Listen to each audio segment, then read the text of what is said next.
Hello and welcome to Season 2 Episode 13 of Paradise Preview. Joining me is Graham Wilson as we look ahead to Celtic's game against the giants that are Barcelona.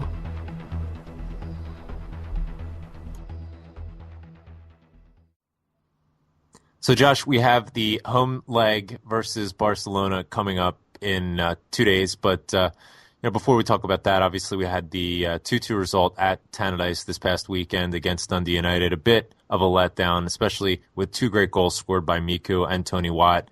Looked like the formation was maybe a bit of a preview for this Barcelona tie, a bit of a bulky, solid steel in the middle of the park, the midfield proper, if you will. Not much pace down the flank, and that's certainly something that I'd be expecting to see once again against Barcelona. Maybe some of the same sort of tactical formations. Also picked up a couple of worrying injuries. I mean, Thomas Ronya, once again, strained calf, seems to be a hallmark of his Celtic career. And the more worrying, pressing issue is Emilio Ezagiri. Whether or not he's going to be fit, it certainly looks very negative at this point in terms of his ability to play once again. And it's such a shame, especially considering he's rediscovered his form over the past month. But what were your takeaways from this game over the weekend, and how do you think it's going to affect this very important tie against Barcelona in the Champions League? I thought the starting lineup were forced into a little bit due to injuries and obviously the upcoming Barcelona game. I thought we played well throughout the game. Dundee United also had some really good spells. We went 2-0 up. We had some other chances as well to get some goals, but that we didn't take. But things just kind of collapsed in the last few minutes. Conceded a little bit of a soft goal, and then an own goal as well. Just a bad reaction to the goal, I think. And Dundee United just feel like taking their chances. And I think the team just really need to go over that and focus on the upcoming game. Yeah, I think that there is something telling over the last several weeks where we haven't seemed to be able to close out a result, close out a game. Especially that tie against Barcelona. It's a bit unfair to put so much blame or pressure onto James Forrest, coming in and just shutting off maybe for a split second. And Barcelona, as we said in our preview, they will make you pay for that each and every time. Now, coming into this tie, they're going to be up for it. We're going to surprise nobody in this tie. And in addition to that, there are several Barcelona players that are coming back from injury and suspension, most notably Dani Alves and Sergio Busquets.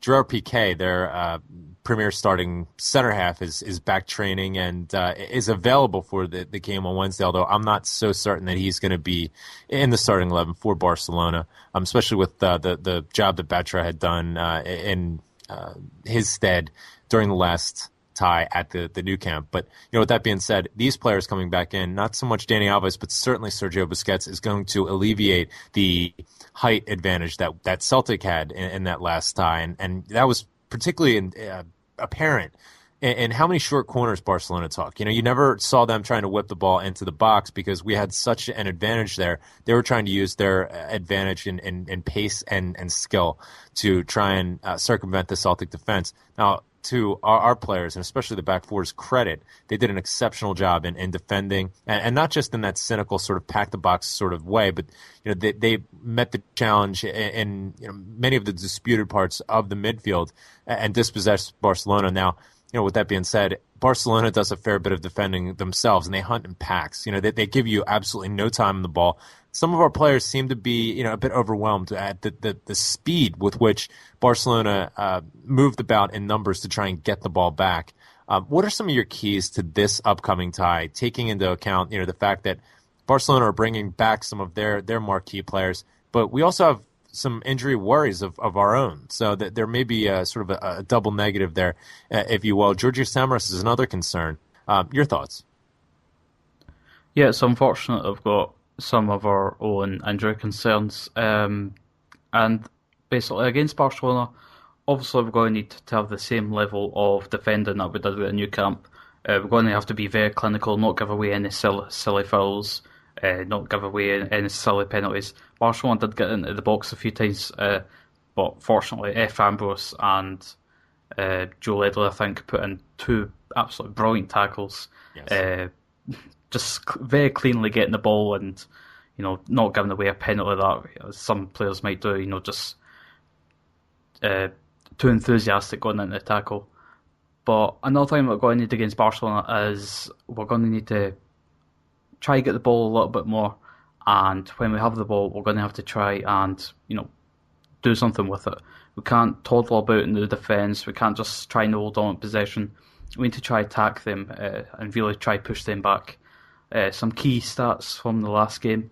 Even though Georgios Samas only played 43 minutes, the link up between him and Fraser Forster was actually the most passes for Celtic, 6 in total. So basically from goal kicks, the tactic was put the ball up to Georgios Samas, and 6 times that was successful in the 43 minutes that he was on the pitch. And also there was a free kick as well that led to the goal. So if we can get Georgios Samas again, then that'll give us a really good out ball. A top passer against Barcelona, I thought, was actually Charlie Mulgrew. He didn't have the most passes, and he didn't have the best pass rate, but basically, his long passes, his medium passes, and his short passes were all very consistent. 5 out of 6 long passes, 9 out of 15 medium passes, and 3 out of 9 short passes, which isn't too good.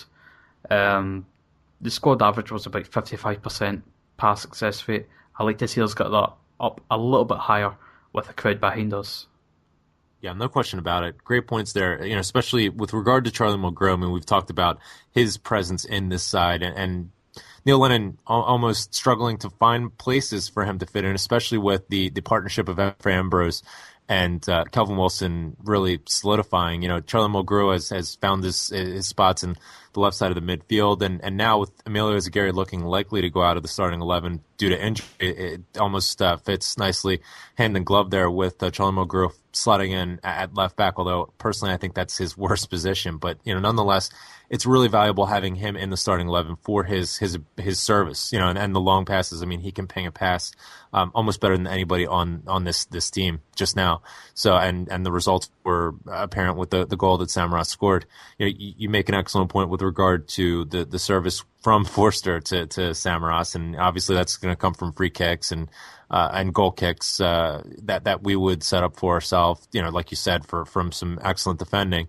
I think the imperative point, like you said, we need to make efficient use of our possession. And not only that, use our possession to go ahead and attack them. I agree completely. The lateral passes and the backward passes are not going to be effective. Barcelona are far too quick and strategic. I can't stress this enough. They hunt in packs. They will close you down. They will get possession back, and all of a sudden you'll find yourself on the break.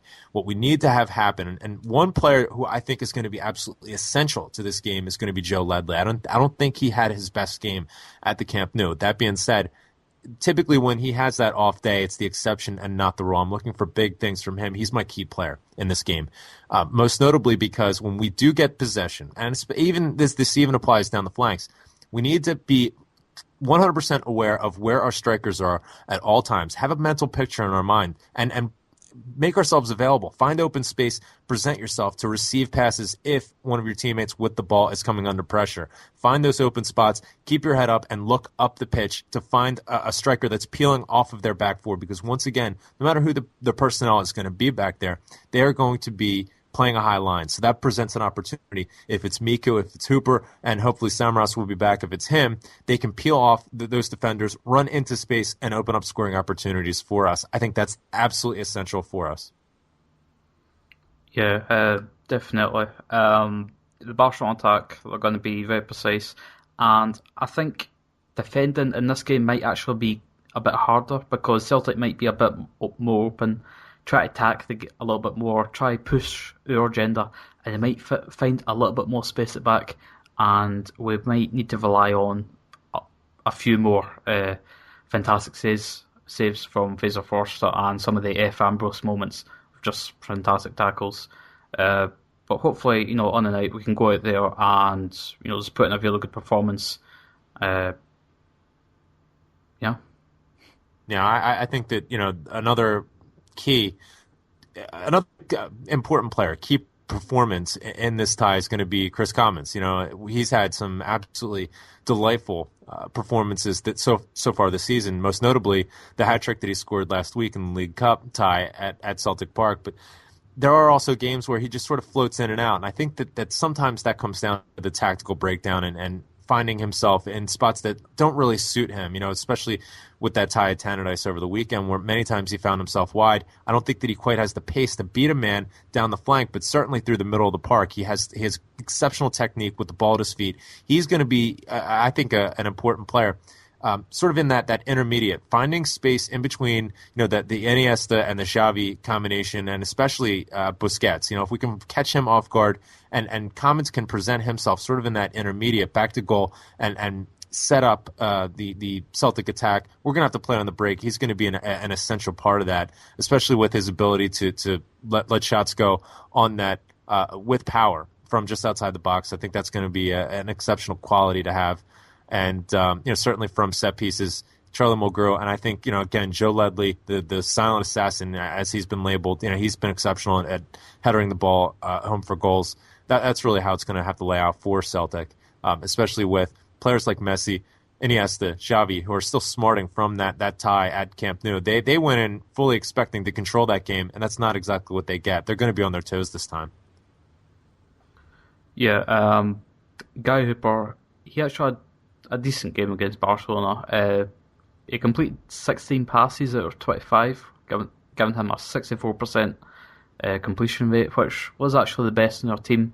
If Guy Hooper manages to play, I think he's going to be very important. He's going to have to, try hold on to the ball, try create some space, and get the rest of the players involved in attacking play. So, what's your kind of predictions for the way the game's going to kind of flow? Do you think it's going to be? Do you think that Barcelona are going to, run free with the goals, or do you think Celtic are going to be able to hold them out and get some points? Well, what I've noticed from this Barcelona side, not just in the Champions League but also in La Liga, is this side is completely different in many ways as compared to the side from last season under the tutelage of Pep Guardiola. It's much more organized. Each of the players has a specific role and a specific space that they're playing, which is unfortunate. It was so just engaging to watch the Barcelona side of years past, where they seemed as one organism. These days, they seem more of an individual sort of force, if you will, that are it's almost like Lego pieces, but they're very organized in how they do it. And some of their scoring opportunities, in my opinion, have been limited. With that being said, you can never count this side out from that explosion of offensive attacking and goal scoring threat. But once again, you cannot bet against Celtic for any reason. They displayed the defending acumen from the first leg away from home. Like you said, the crowd is going to be behind this side, and I think that's going to be something even more special to drive this side on. I'd expect to see something very similar to what we saw at the Camp Nou, but what we need is just a bit more focus this time, especially through those transitory periods, and especially when they have set pieces. They're so dangerous, and keep in mind they are going to have much less of a height disadvantage with Busquets. I think that's really the danger man for Barcelona in terms of trying to close Celtic down.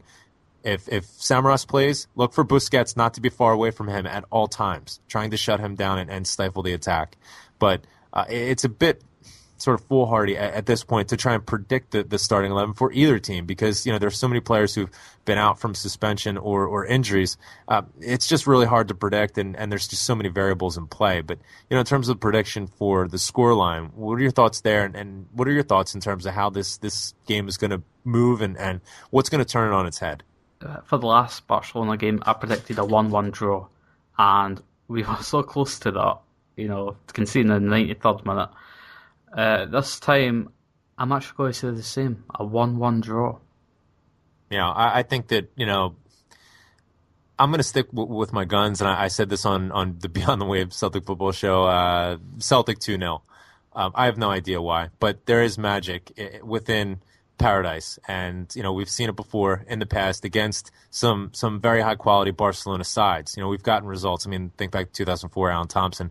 So much quality in that Barcelona side that we went up against. And many have argued, and I'm starting to agree, that this may be the most potent Celtic team that we've had in maybe over a decade. So I don't see any reason why Celtic can't come out. Definitely keep a clean sheet. I know that's a bit ambitious, but these players are starting to believe in themselves. I think that the result over the weekend against Dundee United, I think that was just the shot in the arm that maybe some of these players need in terms of focus, in terms of buckling down. We had a similar sort of dynamic going into that Barcelona tie, so that leaves us in good stead. 2-0 for me.